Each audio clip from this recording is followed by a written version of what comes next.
ഒരു കാലത്തെ കേരളത്തെപ്പറ്റി പറഞ്ഞിരുന്നത് ഭയങ്കര കർശനമായ ജാതി വ്യവസ്ഥയുടെയും ഒരുപാട് അടിച്ചമർത്തലുകളുടെയും ഒക്കെ പേരിലായിരുന്നു. പക്ഷേ ഇന്ന് നോക്കൂ, അതേ കേരളം ഇന്ത്യയിലെ തന്നെ ഏറ്റവും പുരോഗമനമുള്ള സംസ്ഥാനങ്ങളിലൊന്നായി മാറി. അപ്പോൾ ഈയൊരു വലിയ മാറ്റം അതെങ്ങനെയാണ് സംഭവിച്ചത്? ആ ഒരു പോരാട്ടത്തിന്റെ കഥയാണ് നമ്മളിന്ന് നോക്കാൻ പോകുന്നത്. അപ്പോൾ ഇതാണ് നമ്മൾ ചോദിക്കുന്ന ഏറ്റവും പ്രധാനപ്പെട്ട ചോദ്യം. കാരണം കേരളത്തിന്റെ ഈ മാറ്റം എന്ന് പറയുന്നത് വെറുതെ അങ്ങ് സംഭവിച്ച ഒന്നല്ല. അതൊരു പോരാട്ടമായിരുന്നു. ശരിക്കും പറഞ്ഞാൽ ഒരു യുദ്ധം തന്നെയായിരുന്നു. അതെ, ഒരേ സമയം രണ്ട് യുദ്ധങ്ങൾ. ഒന്ന് പുറത്തുനിന്നുള്ള ഒരു ശക്തിയോട്, അതായത് ബ്രിട്ടീഷ് കൊളോണിയൽ ഭരണത്തിനെതിരെ. മറ്റൊന്ന് അത് സമൂഹത്തിനുള്ളിൽ തന്നെയുള്ള അടിച്ചമർത്തലുകൾക്കെതിരെയായിരുന്നു. ഈ രണ്ട് പോരാട്ടങ്ങളും ഒരുമിച്ചാണ് നമ്മൾ ഇന്നറിയുന്ന ആധുനിക കേരളത്തെ ഉണ്ടാക്കിയെടുത്തത്. ശരി, അപ്പോൾ നമുക്ക് ആ ഒന്നാമത്തെ യുദ്ധത്തിൽ നിന്ന് തന്നെ തുടങ്ങാം. 18-ാം നൂറ്റാണ്ടിന്റെ അവസാനമായപ്പോഴേക്കും കേരളത്തിന്റെ തീരത്തേക്ക് പുതിയൊരു ശക്തി വരാൻ തുടങ്ങി. സത്യം പറഞ്ഞാൽ പോർച്ചുഗീസുകാരും ഡച്ചുകാരും ഫ്രഞ്ചുകാരും ഒക്കെ വന്നെങ്കിലും അവസാനം ഇവിടെ പിടിമുറുക്കിയത് ബ്രിട്ടീഷുകളായിരുന്നു.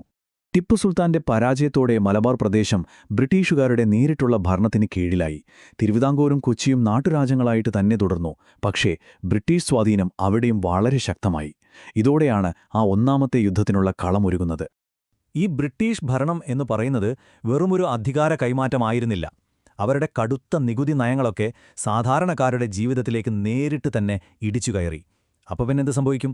സ്വാഭാവികമായും ഇതിനെതിരെ പലയിടത്തുനിന്നും ശക്തമായ ചെറുത്തുനിൽപ്പുകൾ ഉയർന്നുവരാൻ തുടങ്ങി. അത്തരത്തിലുള്ള ചെറുത്തുനിൽപ്പുകളുടെ ഏറ്റവും ശക്തമായൊരു മുഖമായിരുന്നു കോട്ടയം രാജവംശത്തിലെ കേരളവർമ്മ പഴശ്ശിരാജ. പഴശ്ശിരാജയുടെ ഏറ്റവും വലിയൊരു ശക്തി അദ്ദേഹത്തിന്റെ യുദ്ധതന്ത്രങ്ങളായിരുന്നു. അദ്ദേഹം വയനാട്ടിലെ കാടുകളെ തന്റെ ഒരു കോട്ട പോലെയാക്കി മാറ്റി. അവിടെ കുറിച്യ, കുറുമ്പർ ആദിവാസി വിഭാഗങ്ങളുടെ സഹായത്തോടെ ബ്രിട്ടീഷുകാർക്കെതിരെ കിടിലൻ ഒളിപ്പോര് തന്നെ നടത്തി. തുറന്ന യുദ്ധത്തിന് തയ്യാറായി വന്ന ബ്രിട്ടീഷ് സൈന്യത്തിന് ഇത് ശരിക്കും വലിയൊരു തലവേദനയായി മാറി. മലബാറിൽ പഴശ്ശിരാജയായിരുന്നു ഹീറോ എങ്കിൽ തെക്ക് തിരുവിതാംകൂറിലേക്ക് വരുമ്പോൾ ആ സ്ഥാനം വേലുത്തമ്പി ദളവയ്ക്കായിരുന്നു. അദ്ദേഹം വെറുമൊരു പോരാളിയായിരുന്നില്ല, തിരുവിതാംകൂറിലെ ദിവാനായിരുന്നു. അതായത് ഇന്നത്തെ പ്രധാനമന്ത്രിക്ക് തുല്യമായ പദവി. ഒന്നാലോചിച്ചു നോക്കൂ, ഭരണകൂടത്തിന്റെ ഭാഗമായിരുന്ന ഒരാള് അതേ ഭരണകൂടത്തെ നിയന്ത്രിക്കുന്നൊരു വിദേശ ശക്തിക്കെതിരെ തിരിയുന്നു. 1809 അദ്ദേഹം നടത്തിയ കുണ്ടറ വിളംബരം ബ്രിട്ടീഷുകാരെ ഇവിടെ നിന്ന് പുറത്താക്കാൻ ജനങ്ങളോടുള്ള വൈകാരികമായൊരു ആഹ്വാനമായിരുന്നു. ഈ ചെറുത്തുനിൽപ്പുകളെയെല്ലാം ബ്രിട്ടീഷുകൾ അടിച്ചമർത്തിയെങ്കിലും അവയൊക്കെ ഇന്ത്യയുടെ സ്വാതന്ത്ര്യസമരത്തിന്റെ ആദ്യത്തെ തീപ്പൊരികളായി മാറി. അപ്പോൾ ഇനി നമുക്ക് രണ്ടാമത്തെ യുദ്ധമുന്നണിയിലേക്ക് പോകാം. ഇതൊരു പക്ഷേ പുറത്തുള്ള യുദ്ധത്തേക്കാൾ സങ്കീർണവും ആഴത്തിലുള്ളതുമായ ഒന്നായിരുന്നു. കാരണം ഈ പോരാട്ടം സമൂഹത്തിനുള്ളിൽ തന്നെയായിരുന്നു. നൂറ്റാണ്ടുകളായി വേരുറച്ചുപോയ ഒരു വ്യവസ്ഥയ്ക്കെതിരെ. ഇത് നമ്മൾ മനസ്സിലാക്കേണ്ടത് വളരെ പ്രധാനമാണ്. പഴയ കേരളത്തിൽ ജാതി എന്നത് വെറുമൊരു വേർതിരിവായിരുന്നില്ല, അതൊരു നിയമം പോലെയായിരുന്നു. താഴ്ന്ന ജാതിയിൽപ്പെട്ടവർക്ക് പൊതുവഴികളിലൂടെ നടക്കാൻ പാടില്ല, നല്ല വസ്ത്രം ധരിക്കാൻ പാടില്ല. എന്തിനു പറയുന്നു? സ്വന്തം നിഴൽ പോലും ഉയർന്ന ജാതിക്കാരുടെ ദേഹത്ത് വീഴാൻ പാടില്ലായിരുന്നു. സ്വാമി വിവേകാനന്ദൻ കേരളത്തെ ഒരു ഭ്രാന്താലയമെന്ന് വിളിച്ചതിന്റെ കാരണവും മറ്റൊന്നായിരുന്നില്ല. ഇത്രയും ഇരുണ്ട ഒരു സാമൂഹിക സാഹചര്യത്തിലേക്കാണ് നമ്മുടെ നവോത്ഥാന നായകന്മാർ വരുന്നത്. അവരായിരുന്നു ഈ സമൂഹത്തിനുള്ളിലെ യുദ്ധത്തിലെ യഥാർത്ഥ പോരാളികൾ. ഈ പരിഷ്കരണ പ്രസ്ഥാനത്തിന്റെ ഏറ്റവും വലിയൊരു പ്രത്യേകത എന്താണെന്ന് വെച്ചാൽ, ഇതേതെങ്കിലും ഒരു സമൂഹത്തിൽ മാത്രം ഒതുങ്ങി നിന്നില്ല എന്നതാണ്. ശ്രീനാരായണ ഗുരു ഈഴവർക്കിടയിലും അയ്യങ്കാളി പുലയർക്കിടയിലും വലിയ മാറ്റങ്ങൾക്ക് നേതൃത്വം കൊടുത്തു. അതേസമയം തന്നെ വക്കം മൗലവി മുസ്ലിം സമുദായത്തിലും വി.ടി. ഭട്ടതിരിപ്പാട് സ്വന്തം സമുദായമായ നമ്പൂതിരിപ്പാർക്കിടയിലും മാറ്റത്തിനു വേണ്ടി ശബ്ദമുയർത്തി. അതായത് മാറ്റം എല്ലായിടത്തുനിന്നും വരേണ്ടതുണ്ടായിരുന്നു. ഈ ഒരൊറ്റ വാചകം ശ്രീനാരായണ ഗുരുവിന്റെ ഈ ആശയം ജാതി വ്യവസ്ഥയുടെ അടിത്തറയെ തന്നെയാണ് ചോദ്യം ചെയ്തത്. ജാതിയുടെ പേരിൽ മനുഷ്യരെ പല തട്ടുകളായി തിരിക്കുന്നതിനെതിരെ അദ്ദേഹം മുന്നോട്ടുവെച്ച ഏറ്റവും ലളിതവും എന്നാൽ അതീവ ശക്തവുമായൊരു തത്വമായിരുന്നു ഇത്. പക്ഷേ നല്ല ആശയങ്ങൾ മാത്രമുണ്ടായാൽ പോരല്ലോ, അവ പ്രവൃത്തിയിലേക്ക് കൊണ്ടുവരണം. അപ്പോൾ നവോത്ഥാനത്തിന്റെ അടുത്ത ഘട്ടമെന്ന് പറയുന്നത് അതുവരെ അടിച്ചമർത്തപ്പെട്ടവർക്ക് നിഷേധിക്കപ്പെട്ട പൊതു ഇടങ്ങൾ തിരിച്ചുപിടിക്കുക എന്നതായിരുന്നു. വൈക്കം സത്യാഗ്രഹം ഒരു നിർണായകമായ വഴിത്തിരിവായിരുന്നു. ഇതൊരു വെറും ലോക്കൽ സമരമായിരുന്നില്ല. തമിഴ്നാട്ടിൽ നിന്ന് ഇ.വി. രാമസ്വാമി നായ്ക്കരും പഞ്ചാബിൽ നിന്ന് അകാളികളും വരെ ഈ സമരത്തിൽ പങ്കെടുക്കാനെത്തി.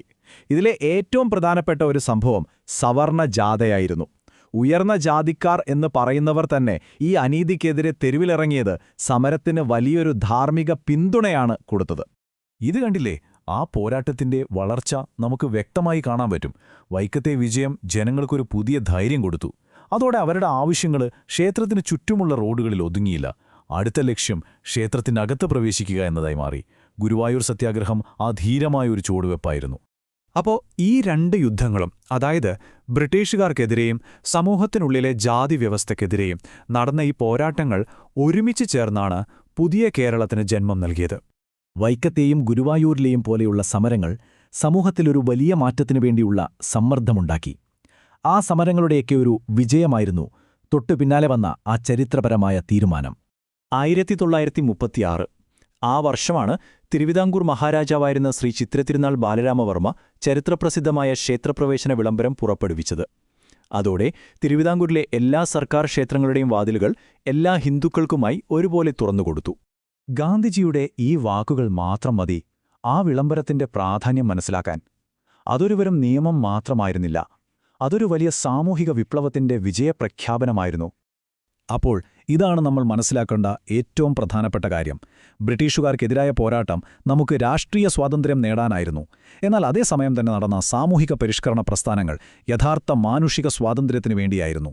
ഇതിൽ ഒന്ന് മറ്റൊന്നില്ലാതെ ഒരിക്കലും പൂർണ്ണമാകുമായിരുന്നില്ല. കേരളത്തിന്റെ ഈ ചരിത്രം നമ്മളോടൊരു വലിയ കാര്യം പറയുന്നുണ്ട്.